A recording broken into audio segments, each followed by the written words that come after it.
नमस्कार. मी मिसेस सुषमा ठाकरे, आपली बहीण. आज आपल्यासाठी हा स्पेशली व्हिडिओ करते आहे. घरात खूप प्रॉब्लेम असतात. लग्नाचे आहे, नोकरीचे आहे, मुला वडिलांमध्ये पटत नाही, आई मुलांमध्ये पटत नाही, सुनांमध्ये पटत नाही, सुना आपल्याला समजून घेत नाही, कारण हायली क्वालिफाईड आहेत मुलं हल्लीचे.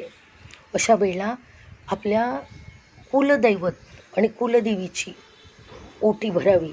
ओटी कशी भरावी, मी मागच्या पण व्हिडिओत त्याचा उल्लेख केला होता. आणि मुलांसाठी ही ओटी भरायची आहे. आपल्या पिढीसाठी, आपल्या परिवारासाठी ही ओटी भरायची आहे. फक्त माझंच भलं होऊ द्या असं न म्हणता माझ्या परिवाराचं भलं होऊ द्या हा शब्द तुम्ही वापरून बघा. हा चमत्कारिक शब्द आहे. तुमच्या समस्त परिवाराचं भलं जर म्हटलं तर निश्चितपणे सर्वांचं भलं असेल तर आपण पण आनंदित राहतो. पण एक व्यक्ती खूप आनंदात आहे, दुसरी व्यक्ती दुःखी आहे, तर त्याला परिवार म्हणत नाही. म्हणून ओटी भरताना ड्रायफ्रूट्स घ्यायचे, चांगले फ्रूट्स घ्यायचे, साडी चोळी घ्यायचे भवानीसाठी, जी तुमची कुलदैवी असेल तिच्यासाठी, आणि पूर्णा वड्याचा नैवेद्य घ्या आणि अशी ओटी तुम्ही भरा. नमस्कार करा, गोंधळ करा तिथे बसून तुमच्याकडे असेल तर. आणि येताना मात्र डायरेक्ट घरीच यायचं आहे. जो ओटीचा नारळ दिलेला आहे तो आपल्या घरी आणून तुम्हाला फोडायचा आहे, त्याचा प्रसाद तुम्हाला घ्यायचा आहे. तो कुणाला देता कामा नये. हा उपाय तुम्ही करून बघा. निश्चितपणे तुमच्या घरात आनंद येईल, समाधान येईल आणि सर्व एकजोप्याने राहतील. नंतर भैरव आहे, खंडोबा दैवत असेल तर खंडोबाची पण नारळ आणि हळदीने हे करा, तिथे पूजा करा व्यवस्थित. तुमच्या गोत्राचं नामस्मरण करा आणि दक्षिणा द्या ब्राह्मणाला. आणि येताना आपल्या घरी या. ती हळद रोज सूर्यनारायणाला रोज अर्पण करा आणि कापूर लावा. कुठला पण प्रॉब्लेम असू द्या घरात, नोकरीचा प्रॉब्लेम आहे, तब्येतीचा प्रॉब्लेम आहे, हा निश्चितपणे जाईल. आता अजून एक सांगायचं आहे की कधीकधी खूप क्रॉनिक डिसीजेस असतात. पेशंट हा बेड पेशंट असतो किंवा कोमात असतो, किंवा डॉक्टर सांगतात आता सर्वांना बोलवून घ्या. याच्यावरचा रामबाण उपाय काय करायचं, एक नारळ घ्यायचं. नारळ हे राहूचं प्रतीक आहे. आणि त्या पेशंटच्या डोक्यावरून 7 वेळा उतारा काढा आणि तो जाऊन मंदिर, जे कुठलं मंदिर असेल जवळपास तिथे जाऊन फोडा. मारुती असू द्या किंवा गणपती असो, फोडा तो नारळ. हे तुम्ही करा. निश्चितपणे तुमचा पेशंट चालत घरी येईल आणि तब्येत देखील चांगली होईल. छोटे छोटे उपायांनी जर आपलं आजारपण किंवा घरात शांती नांदणार असेल तर निश्चितपणे करून बघायला हरकत नाही. नंतर काळी मुंगी, काळा कावळा, काळी गाय यांना, पक्ष्यांना दाणे द्या, कावळ्याला अन्न द्या, पहिला घास द्या, गाईला पहिली पोळी द्या. हे करून बघा, तुमच्या घरात चमत्कार घडेल. मोठ्यांचा आदर करा.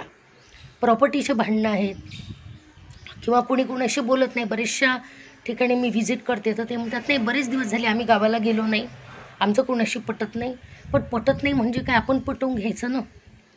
नाही बोलले तर काय झालं, पण आपल्या गावाला जा. आपल्या घरातले देव असतात त्यांना नमस्कार करा.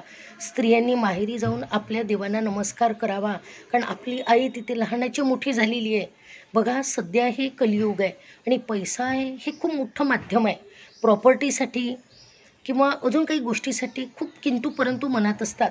पण ज्याला हवी आहे ना ती प्रॉपर्टी देऊन द्यावी, भांडणं न करता, असं माझं स्वतःचं मत आहे. आणि कोर्टाची पायरी चढायची, भावाभावांमध्ये भांडणं करायची, बहीण भावंडांमध्ये भांडणं करायची आणि अर्धं आयुष्य त्यातच घालवायचं. ह्याच्याऐवजी जर तुम्ही प्रॉपर्टी देऊन दिली तर त्याचं तो भोगेल ना. त्या जमिनीच्या आतमध्ये जेवढे क्रिएचर असतात ना ते पूर्ण त्याला त्रास देतील आणि मंगळ खराब होतो. जर तुम्ही वडिलांची वडिलोपार्जित प्रॉपर्टी आहे ती देत नाही भावाभावांना, बहिण्यांना, तर त्याचं फळ त्याला निश्चित मिळणार आहे. पण आपण का त्याची भागीदारी करायची. सलोख्याने जर सोडवायची असेल तर सोडून टाका आणि नसेल सोडत तर सोडून द्या. आपली मनस्थिती खराब न करता समाधानी राहा. जेवढं तुम्हाला समाधान मिळणार आहे तेवढी तुमची प्रगती होणार आहे आणि तेवढ्या तुमच्या तब्येती पण चांगल्या राहणार आहे. बघा, डोकं बिघडलं की पोट बिघडतं आणि पोट बिघडलं की सर्व आजार तयार होतात. आणि हे आजारांमध्ये इतका पैसा जातो आपला, डायबेटीस, ब्लड प्रेशर, थायरॉईड, हे तर कायम प्रत्येकाला आहेच. आणि त्याच्यापासून जर सुटका करायची असेल तर निश्चितपणे सुखी समाधानी राहण्यासाठी हा प्रयत्न करा. आणि एक मंत्र चॅन करा. ओम नमः शिवाय हा मंत्र म्हणा, खूप चांगला आहे. श्रीराम जय राम जय जय राम हा मंत्र देखील म्हणू शकता. श्री स्वामी समर्थ म्हणू शकता. हा मंत्र चॅन करून बघा. निश्चितपणे जसं मला महाराजांनी आशीर्वाद दिला तसंच तुम्हाला देखील आशीर्वाद देईल आणि तुम्ही देखील सुखी राहा. झालेली सेवा स्वामी समर्थ चरणी रुजू करते. श्री स्वामी समर्थ.